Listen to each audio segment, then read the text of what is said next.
We're going to be talking about hauntology, which is a fascinating topic, very complex, but we have a great set of sources today, all kind of centered around the work of Mark Fisher, and especially his book, Ghosts of My Life. And we're going to be talking about, kind of this feeling that we're surrounded by ghosts, not literal ghosts, but the ghosts of lost futures and paths not taken, and these cultural moments that seem to echo in the present in a way that the present doesn't really resonate the same way. Yeah. It's a feeling that I think is really kind of a pervasive today, this sense that, the future isn't what it used to be, that we're not progressing in the way that we thought we would. Fisher uses a really powerful image from the final scene of the British TV series Sapphire and Steel. Oh, wow. Yeah, that show, I remember that. It was so eerie and atmospheric. What happened in that scene? Well, the main characters, these kind of interdimensional operatives, they find themselves trapped in this 1940s themed cafe. But it's not just any cafe, it's like floating in this timeless void. And I think that's a perfect image for what Fisher's talking about. Kind of slow cancellation of the future, like we're stuck in a loop, rehashing the past instead of creating something genuinely new. Yeah, and it's a chilling image for sure, but it does, it taps into a feeling I think a lot of us have experienced like that. It's like we're surrounded by these cultural echoes, these remnants of past promises. Yeah. And they almost seem more vibrant somehow than the present moment. Exactly. And Fisher argues that, this isn't just a generational thing. It's not just, older people clinging to the past, but he sees it as this much broader kind of cultural phenomenon. And one of the key examples that he uses is popular music. It makes me think about, I don't know, bands like the Arctic Monkeys, who emerged in the mid-2000s with this sound that was so clearly, kind of indebted to earlier forms of rock and roll, but it wasn't necessarily labeled retro at the time. Yeah, and that's because, as Fisher says, there was no strong sense of a now to contrast it with. Right. It was almost as if, the 2000s were already existing in a kind of nostalgic haze. He also talks about Amy Winehouse's cover of Valerie. Like, when that first came out, a lot of people thought it was the original because of its 60s soul vibe. Mm-hmm. It really highlights how pervasive this mode of nostalgia has become in popular culture. So we're in this cultural landscape where the past is constantly being recycled, reinterpreted, fetishized even. But how does all of this connect to the term hauntology? Because it sounds pretty complex. Yeah, it's a really interesting term. It actually comes from the philosopher Jacques Derrida, but Mark Fisher kind of adapts it to describe this specific cultural and psychological effect of lost futures. Like, we're haunted by the ghosts of what could have been, of these possibilities that never materialized. And this sense of haunting permeates, a lot of art and music, particularly what Fisher labels hauntological music. Okay, now we're getting into the really interesting stuff, the music. So what are some of the hallmarks of hauntological music? Well, a lot of times it has a very kind of melancholic, introspective quality. It's preoccupied with memory, particularly the way that technology shapes and distorts our memories. Think about the use of vinyl crackle and music. Like, that sound immediately evokes a sense of the past breaking through into the present. Oh, it's like these sonic artifacts are reminders that we can never fully escape the past. It's always there, lurking beneath the surface. Precisely, yeah. That crackle, it makes us aware of the recording process, of the technology mediating our experience of the music. It's almost like a sonic metaphor for this feeling of being trapped in a loop, constantly pulled back to the past. And I imagine the shift from analog to digital technology kind of plays a role in this as well, right? Yeah. Because there's a sense of loss associated with that transition, right?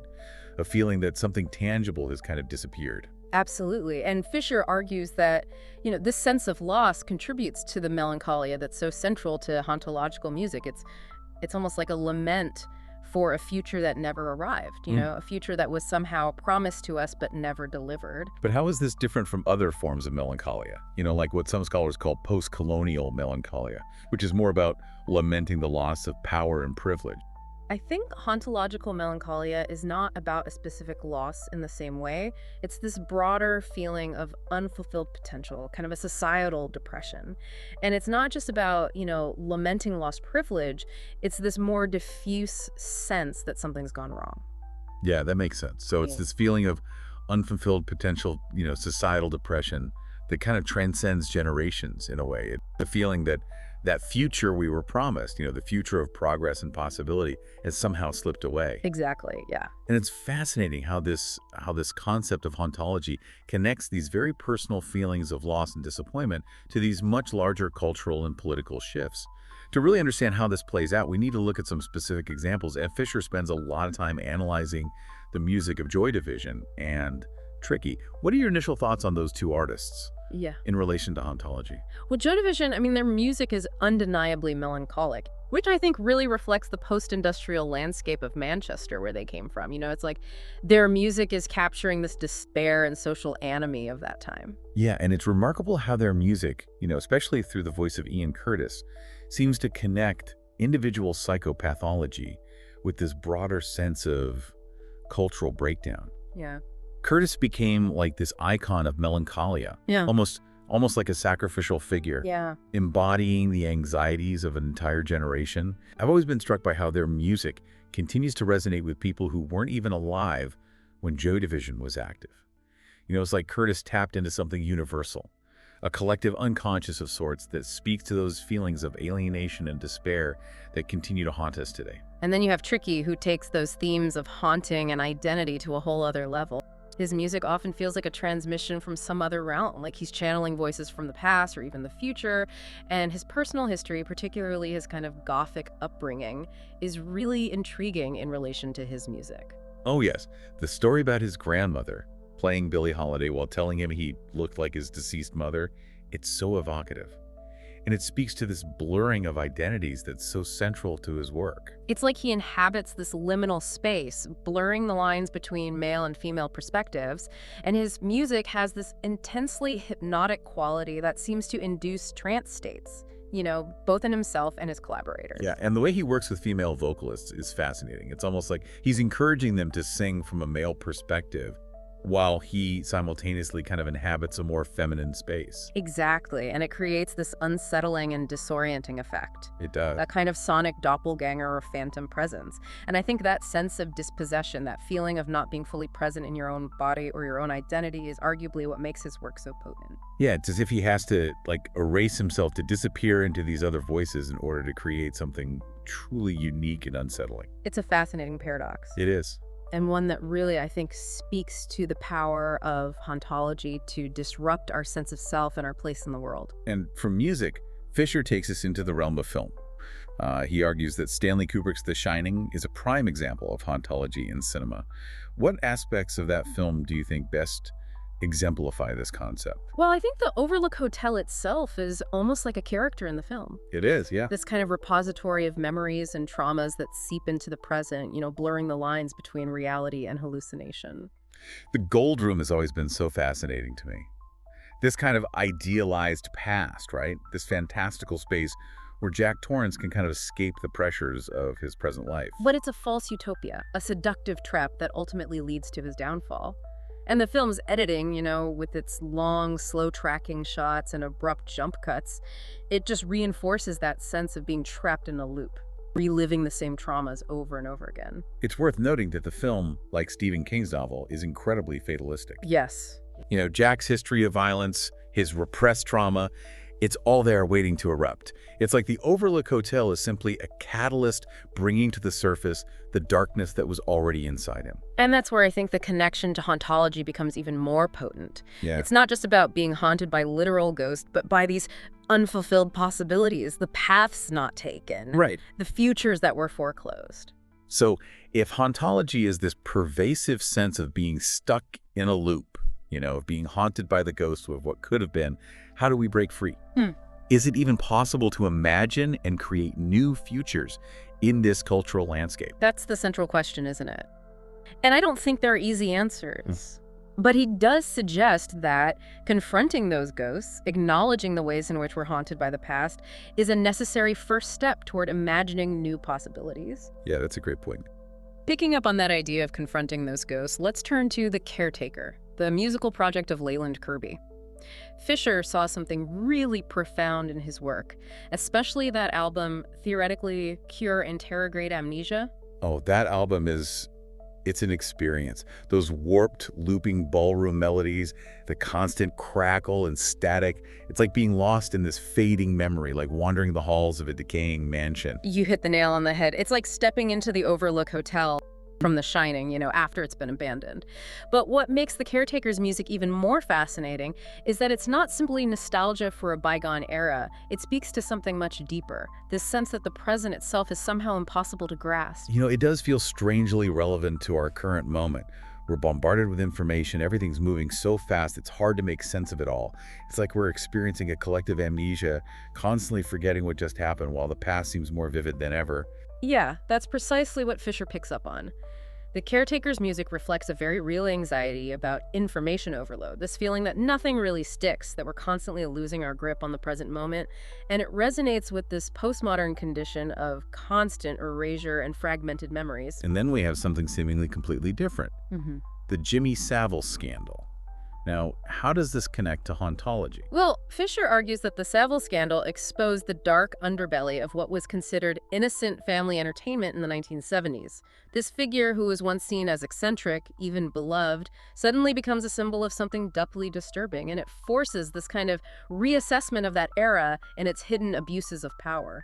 It was a complete shattering of illusions. I mean, to think that this man was granted access to vulnerable people for decades under the guise of charity, it's a reminder that the past is not always as rosy as we imagined it to be. And it makes you wonder what other ghosts might be lurking beneath the surface of our collective memory. What other uncomfortable truths are we choosing not to see? Yeah, it's a sobering thought. So, if hauntology is about being trapped in this loop, this cycle of unfulfilled potential and repressed trauma, how do we break free? How do we even begin to resist this pervasive sense of melancholia, create something new? Well, Fisher suggests that we can find models for resistance in unexpected places. He points to the work of artist Krent Abel and their zine Savage Messiah, which focuses on neoliberal London. Oh, I'm unfamiliar with that work. How does that relate to hauntology and this idea of resistance? Well, what's fascinating about Savage Messiah is its deliberate anachronism. It embraces a punk aesthetic, this DIY cut-and-paste style that feels very much out of step with the sleek, hypermodern image of London today. It's almost like a deliberate act of rebellion against the dominant narratives of urban regeneration and gentrification. So it's using the past not out of nostalgia, but as a weapon against the present. A way of disrupting the status quo and opening up space for alternative possibilities. Exactly. Abel describes neoliberal London as a conquered city, which I think really captures that feeling of displacement and alienation that so many people experience in urban environments that are increasingly designed for the wealthy and privileged. And the zine is filled with these images of derelict buildings, overgrown landscapes, the remnants of past subcultures, a London that's rapidly disappearing. It sounds like they're trying to preserve the memory of a London that's been erased. Not just physically, but also culturally. And it's not just about visuals. The zine incorporates text, slogans, lists of bands, and cultural references that evoke a specific time and place. It's like a sonic landscape, a DJ mix of memories and emotions that are both personal and political.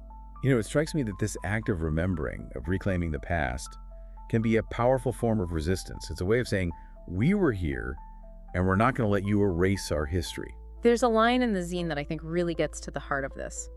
Perhaps it is here that space can be opened up to forge a collective resistance to this neoliberal expansion, to the endless proliferation of banalities and the homogenizing effects of globalization.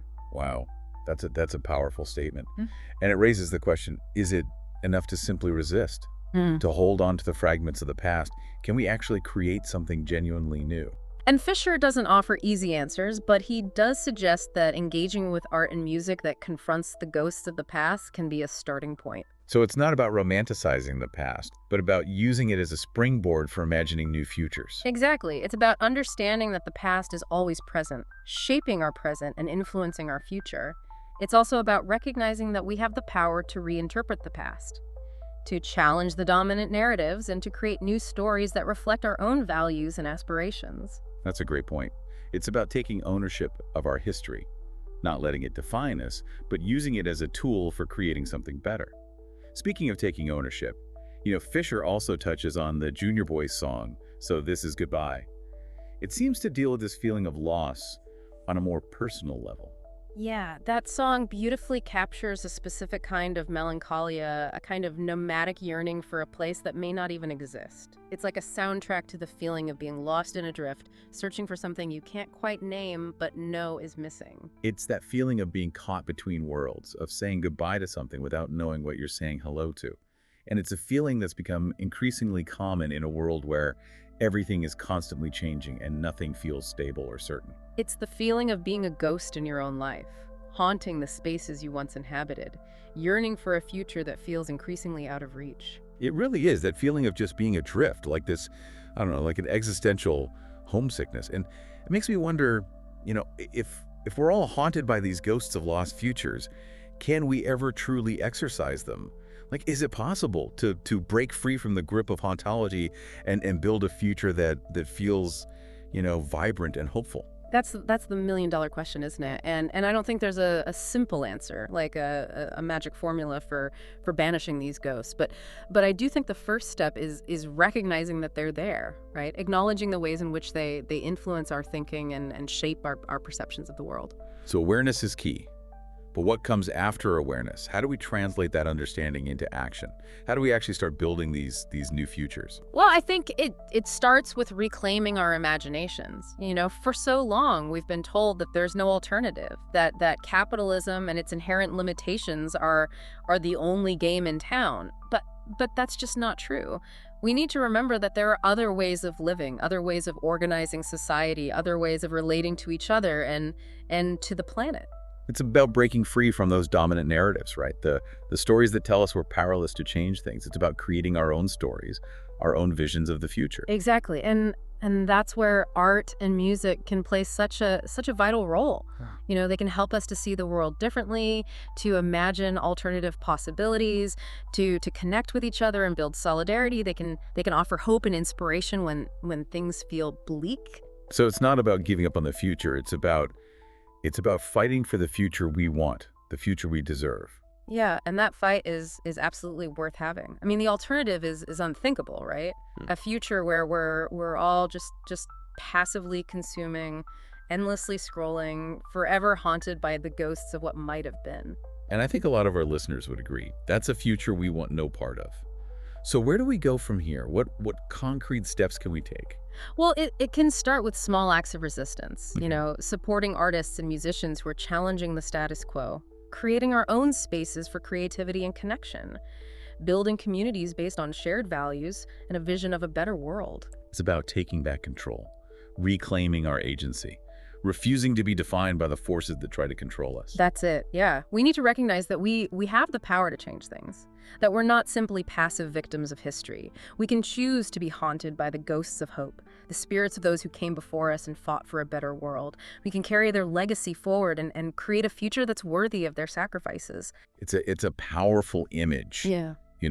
A reminder that hauntology doesn't have to be solely about loss and melancholy. It can also be a source of inspiration, a call to action. Absolutely. Hauntology can remind us that we're all connected, that we're part of this larger story that's still being written. And it's up to us to decide what kind of story it will be. What a thought-provoking way to frame it. It's been a truly fascinating deep dive. Exploring not just the concept of hauntology, but also its implications for how we live and how we think about the future. So thanks for